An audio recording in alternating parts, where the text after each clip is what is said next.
بسم اللہ الرحمن الرحیم۔ السلام علیکم دوستوں، میں آپ کو بتا رہا ہوں خواب نامہ یوسفی سے خوابوں کی تعبیر۔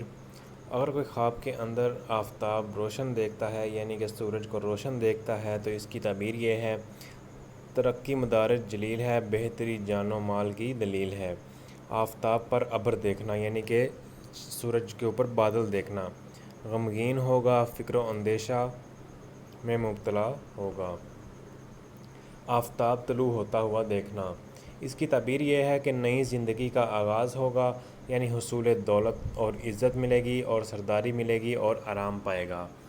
اگر کوئی خواب کے اندر آفتاب یعنی کہ سورج کو دن کے درمیان میں بالکل اوپر دیکھتا ہے، تو اس کی تعبیر یہ ہے کہ کمال عروج حاصل ہوگا، سرداروں میں شامل ہوگا، عادل ہوگا اور دولت مند ہوگا۔ آفتاب غروب ہوتے دیکھنا، اس کا تعبیر یہ ہے کہ بے عزتی ہو، مفلسی ہو، بے روزگاری اور بیماری کے اندر مبتلا ہو۔ آفتاب بے روشن دیکھنا، عصیاں میں غرقاب ہو، توبہ قبول نہ ہو، جوا بازی اور مکاری اختیار کرے گا۔ دوستو، یہ خوابوں کی تعبیر خواب نامہ حضرت یوسف علیہ السلام سے لی گئی ہے۔ مزید اس طرح کی ویڈیوز کے لیے ہمارا چینل کون کیا ہے سبسکرائب کریں، ویڈیو کو لائک کریں، شیئر کریں۔ اس طرح کے اور خواب کی تعبیر کے لیے کمنٹ میں ضرور بتائیں۔ شکریہ۔